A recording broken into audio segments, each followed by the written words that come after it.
खातिर एक जुनून चाहिए, जिसमें उबाल हो ऐसा खून चाहिए, ये आसमां भी आएगा जमी पर, बस इरादों में मजबूत जीत की गूंज चाहिए। गुड मॉर्निंग, आदाब, सत श्री अकाल, Radhe Radhe. Ladies and gentleman, आप सभी का हार्दिक हार्दिक स्वागत है मेरे इस प्लेटफॉर्म में। दोस्तों, आज मैं बात करूंगा सिंस और फॉर की कहानी मेरी अपनी जुबानी। रिसेंटली अभी जो एसएससी का एग्जाम हुआ था, उसमें बार बार हर एग्जाम में इससे 2-3 क्वेश्चन देखने को मिले थे। इसी क्रम को मैं आगे बढ़ाते हुए आज का ये लेक्चर प्रारंभ करूंगा। प्लीज ध्यानपूर्वक लेक्चर को देखिएगा और समझने की कोशिश करिएगा। दोस्तों, आप सभी को पता है जो सिंस और फॉर है, दोनों अलग अलग कैटेगरी के वर्ड है जो अलग अलग तरीके से एग्जाम में पूछे जाते हैं। यदि मैं बात करूं यूजेस ऑफ सिंस की, तो दोस्तों यदि अपन बात करें सिंस की, तो ये हमेशा हमको पॉइंट ऑफ टाइम बताने की कोशिश करता है। यदि हम समझने की कोशिश करें पॉइंट ऑफ टाइम होता क्या है, तो पॉइंट ऑफ टाइम का मतलब ये होता है कि जब कोई भी काम कौन से निश्चित समय पर प्रारंभ किया गया है, उसका एक स्पेसिफिक टाइम दिया गया हो। क्या दिया गया हो माय डियर? Specific time. यदि हम स्पेसिफिक टाइम की बात करें, तो जिसको हमारा कोई भी काम जब हम करते हैं तो उसका प्रारंभिक टाइम और एंड टाइम हमको क्या होना चाहिए? पता होना चाहिए। यदि मैं बात करूं सबसे पहले इसकी यूज की, तो ये हमको day, date, year, month etcetera बताने की क्या करता है? कोशिश करता है। यदि मैं आपके सामने एक दो एग्जांपल लिखने की कोशिश करूं, तो मैं लिख सकता हूं यहां पे सिंस 24 फेब। यदि मैं बात करूं आपके सामने, तो दूसरा एग्जांपल मैं लिख सकता हूं सिंस 1920। इसी प्रकार से एटसेट्रा। यदि मैं बात करूं सिंस की, तो सिंस का जो दूसरा उपयोग है हमारा, वो हम बताने की कोशिश करते हैं parts of day. Parts of day मतलब दिन के हिस्से को हम बताने की कोशिश करते हैं सिंस के माध्यम से। जैसे कि दिन का हिस्से की यदि मैं बात करूं, तो हम बोल सकते हैं since morning, since afternoon, since night. तो इस प्रकार से हम दिनों को भी एक स्पेसिफिक बना सकते हैं। Since morning, since afternoon etcetera. ठीक है दोस्तों, आइए तीसरा, यदि हम सिंस का यूज देखने की कोशिश करें, तो ये हमारी स्टेजेस ऑफ लाइफ को बताने की कोशिश करता है। यदि हम बात करें स्टेजेस ऑफ लाइफ के बारे में, तो जीवन के पड़ाव को बताने की कोशिश करता है। जैसे कि अपना जो जीवन होता है, इसमें चाइल्डहुड भी होता है, अडल्टहुड भी होता है, तो इसको हम एक सिंस के माध्यम से बताने की कोशिश करते हैं। Since childhood, since adulthood etcetera. दोस्तों, हमने यहां तक के 3 यूज देखा। यदि मैं सिंस के चौथे यूज की बात करूं, तो ये हमें इवेंट और ओकेशन के बारे में जानकारी देता है। किसके बारे में जानकारी देता है हमें? ये इवेंट एंड ओकेशन। यदि दोस्तों हम इवेंट और ओकेशन की बात करें, तो इवेंट का मतलब होता है कोई भी पर्व। जैसे कि फॉर एग्जांपल अभी हमारा दिवाली आने वाला है, तो हम इसको बोलेंगे इवेंट है, पर्व है, तो इसको हम बोलेंगे since Diwali, since Christmas, since Holi, since his wedding. दोस्तों, और भी इसकी यूजेस है, लेकिन जो रिसेंटली जो एग्जाम में पूछे गए थे महत्वपूर्ण यूज, सिंस मुख्यतः 4 प्रकार के चीजों को बताने की कोशिश करता है। सबसे पहले अपन ने समझे कि एक specific time, date, year, month. उसी प्रकार से मैंने आपको बताया पार्ट्स ऑफ डे, और तीसरा मैंने आपको बताया स्टेजेस ऑफ लाइफ, लाइफ की अलग अलग अवस्थाएं, और उसी प्रकार से मैंने आपको चौथा बताने की कोशिश किया इवेंट और ओकेशंस। इसी प्रकार से यदि अपन बात करें किसकी? फॉर की। यदि मैं आपके सामने यहां पे लिखता हूं यूजेस ऑफ फॉर, तो दोस्तों समझने की कोशिश करिएगा, ये जो फॉर होता है हमें फॉर पीरियड ऑफ टाइम की जानकारी देता है। पीरियड ऑफ टाइम के बारे में हमको बताने की कोशिश करता है। पीरियड ऑफ टाइम का मतलब क्या हुआ? तो यदि हम इसको सिंपल लैंग्वेज में समझने की कोशिश करें, पीरियड ऑफ टाइम, तो इसका मतलब ये होता है कि जब कोई भी काम कब स्टार्ट हुआ है और कब खत्म हुआ है, इसके बारे में हमको कोई भी जानकारी ना हो, तो ये हमारा क्या कहलाता है? Period of time. तो इसको हम बोल सकते हैं इंडेफिनिट ड्यूरेशन।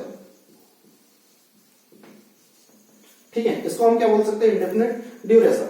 जिसका मतलब क्या हुआ, हमको ना तो स्टार्ट पॉइंट पता है और ना हमको इसका एंड पॉइंट की जानकारी है। जैसे कि फॉर एग्जांपल, यदि मैं इसको एग्जांपल के माध्यम से समझाने की कोशिश करूं तो मैं लिख सकता हूं फॉर अ लॉन्ग टाइम। यदि मैं आपको हिंदी में बताने की कोशिश करूं, भारतवर्ष में विकास हो रहा है फॉर अ लॉन्ग टाइम, पता ही नहीं कब से कब तक के हो रहा है, तो ये क्या कहलाएगा, मेरा पीरियड ऑफ टाइम। यदि मैं इसकी बात करूं दूसरी चीज की, तो ये हमको न्यूमेरल शब्दों को बताने की कोशिश करता है। यदि मैं न्यूमेरल की बात करूं तो अंकों को शब्दों के माध्यम से रिप्रेजेंट करना ही हमको क्या कहलाता है, न्यूमेरल कहलाता है। और इसके साथ हम डे की बात करते हैं, डे, डेट या मंथ की बात करते हैं। ठीक है, जैसे कि फॉर एग्जांपल मैं आपके सामने बोलूं फॉर 20 डेज, ठीक है, 20 दिनों से, तो ये फॉर 20 डेज हो सकता है, इसकी जगह मंथ भी हो सकता है, ईयर भी हो सकता है, वॉटेवर, कुछ भी हो सकता है। यदि आपसे तीसरी बात करूं तो जो फॉर है इसका प्रयोग हमको कैलकुलेटेड टाइम बताने के लिए किया जाता है, कैलकुलेटेड टाइम। यदि मैं बात करूं आपसे, कैलकुलेटेड टाइम का मतलब क्या होता है, मतलब एक समय के बड़े हिस्से को एक छोटे यूनिट के रूप में रिप्रेजेंट करना ही हमारा क्या कहलाता है, कैलकुलेटेड टाइम। जैसे कि फॉर एग्जांपल मैं आपके सामने लिखने की कोशिश करता हूं फॉर अ डेकेड। ये डेकेड का मतलब क्या होता है कि 10 वर्षों का समूह। ठीक है, तो इसको मैंने क्या लिखा, फॉर अ डेकेड। तो आपने यहां पर देखा सिंस और फॉर का प्रयोग, एक बार मैं आपको रिकॉल करवा देता हूं। सिंस का प्रयोग एक स्पेसिफिक टाइम बताने के लिए किया जाता है, जबकि फॉर का यूज हमको पीरियड ऑफ टाइम बताने के लिए किया जाता है। तो please take a time and sit, उसके बाद हम इसके प्रैक्टिस पर चलेंगे। दोस्तों, यहां तक कि हमने सिंस और फॉर की कहानी को समझने की कोशिश किया। आइए अब हम बात करते हैं कुछ प्रैक्टिस सेशन की, जो कि अब की बार सीजीएल की एग्जाम में और रिसेंटली जो भी इंग्लिश का जिसमें पोर्शन पूछा जाता है उसमें नंबर ऑफ क्वेश्चंस पूछे जाते हैं, उनको हम यहाँ पे प्रैक्टिस के माध्यम से सॉल्व करने की कोशिश करेंगे।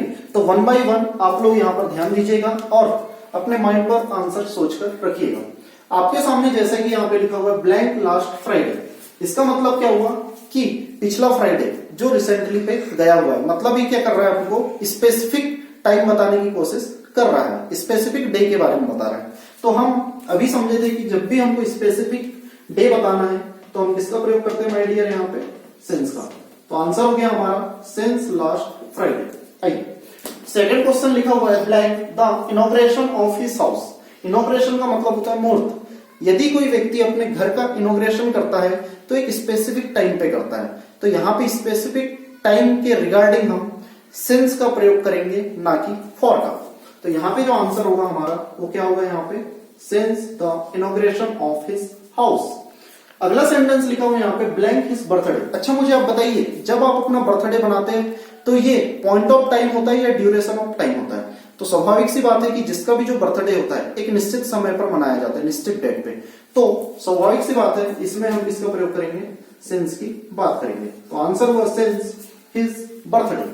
अगला सेंटेंस है ब्लैंक 3 वीक्स। 3 वीक्स का मतलब हुआ 3 सप्ताह। तो 3 सप्ताह कौन से, इसके बारे में हमको जानकारी नहीं है कि एक स्पेसिफिक वीक है, इसलिए हम यहाँ पे स्पेसिफिक पॉइंट का यूज ना करते हुए हम यहाँ पे ड्यूरेशन बताने की कोशिश कर रहे हैं यहाँ पे। तो हम यहाँ पे किसका प्रयोग करेंगे, यहाँ पे हम फॉर 3 वीक्स, राइट, ओके। अगला यहाँ पे लिखा है वेरी वेरी मोस्ट इंपॉर्टेंट, बहुत ज्यादा कंफ्यूजन करने के लिए अब की बार इस एसएससी के पेपर में ये क्वेश्चन दिया गया था। आपके सामने लिखा है टाइम इममेमोरियल। यदि मैं इसको रूट लेवल पे समझने की कोशिश करूं तो ये 2 शब्दों से मिलकर बना है, मेमोरियल, और इसके सामने पे क्या लगा हुआ है, इम बना लगा हुआ है। यदि मैं मेमोरियल की बात करूं तो मेमोरियल का मतलब होता है जिसको याद रखा जा सके, और इसके सामने इम सफिक्स लगा है, क्या लगा है इसके सामने हमारा, सॉरी, प्रीफिक्स लगा हुआ है। तो जब भी किसी भी इम टाइप का जो प्रीफिक्स लग जाता है तो हमेशा सेंटेंस को नेगेटिव बनाने की कोशिश करता है। यदि मैं बोलूं प्योरिटी तो इसका अपोजिट क्या होगा, इम्प्योरिटी। यदि मैं बोलूं पॉसिबल, इसका अपोजिट क्या होगा, इम्पॉसिबल। तो इसका मतलब क्या होगा, मेमोरियल का मतलब क्या होगा, जिसको याद रखा जा सके। लेकिन इम लगने से इसका जो अर्थ हुआ, जिसको याद ना रखा जा सके, मतलब जिसको भुलाना जा सके। तो मुझे बताइए जो स्पेसिफिक टाइम होता है उसको आप भुला सकते हो क्या? नहीं भुला सकते। तो यहाँ पे किसका प्रयोग करेंगे हम? यहाँ पे सिंस का प्रयोग करेंगे। अब की बार सीजीएल ने पूछा था। अब देखिए दोस्तों, ये क्वेश्चन 3 प्रकार से एग्जाम में पूछा जाता है। इसकी अरेंजमेंट को ध्यान दिया जाता है। सबसे पहले आपको लिखा हुआ रहता है यहाँ पे इन मेमोरियल टाइम।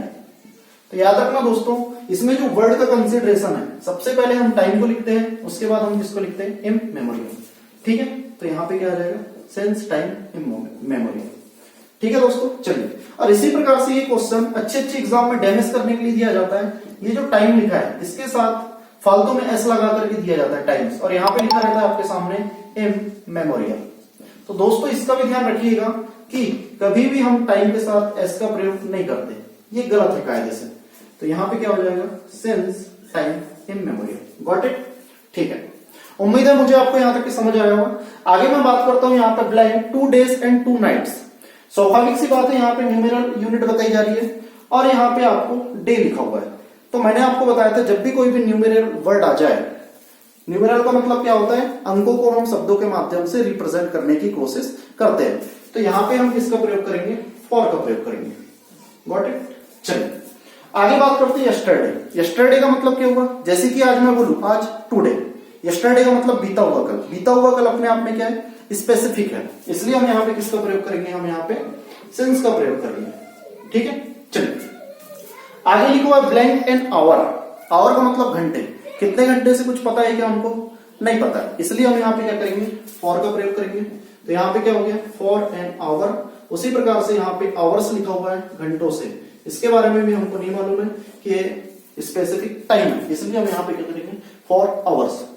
दोस्तों आपके सामने बहुत शानदार सेंटेंस लिखा हुआ है, ब्लैंक लास्ट वीक और ब्लैंक द लास्ट वीक। इसको समझने की कोशिश कीजिएगा, वेरी वेरी मोस्ट इंपॉर्टेंट। हर बार एग्जाम में इस प्रकार के क्वेश्चन देखने को मिलते हैं और सबसे ज्यादा अच्छे स्टूडेंट को ये डैमेज करने की कोशिश करते हैं। मैं आपको समझाता हूं लास्ट वीक का मतलब क्या हुआ। जैसे कि फॉर एग्जाम्पल मैं आपके सामने लिखूं यहाँ पे Sunday, Monday, Tuesday, Wednesday, Thursday, Friday, Saturday. ठीक है, तो आपने यहां पर देखा ये जो मैंने आपके सामने लिखा हूं, इनफैक्ट ये कुछ नहीं है, ये हमारे क्या है? 7 days है। क्या है? 7 दिन है। क्या है हमारे? ये पिछले 7 दिन। तो हम इसको द लास्ट वीक के माध्यम से बताने की कोशिश करते हैं, इसलिए हम यहाँ पे पिछले 7 दिनों से, तो हम इसमें क्या करते हैं? फॉर का प्रयोग करते हैं, क्योंकि हमको पता नहीं है कि पिछले कौन से 7 दिन है। लेकिन यदि मैं इसकी बात करूं ब्लैंक लास्ट वीक, तो हम हमेशा लास्ट वीक का मतलब होता है पिछले सप्ताह से जो गया हुआ है, इसका मतलब क्या हुआ? एक स्पेसिफिक वीक है। तो यहाँ पे हम किसका प्रयोग करेंगे? सिंस का प्रयोग। Very very most important 3 star question है, ध्यान दीजिएगा।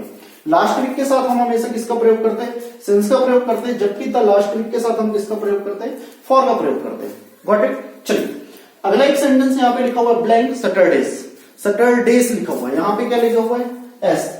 तो इसका मतलब क्या हुआ कि हम बहुत सारे सैटरडे को काउंट कर रहे हैं, मतलब ये स्पेसिफिक नहीं हुआ। ठीक है, यदि सिंगल यहाँ सैटरडे रहता तो हम यहाँ पे सिंस का प्रयोग करते, लेकिन यहाँ बहुत सारे सैटरडेज की बात की जा रही है सैटरडे की, इसलिए हम यहाँ पे किसका प्रयोग करेंगे? फॉर का प्रयोग करेंगे। Got it?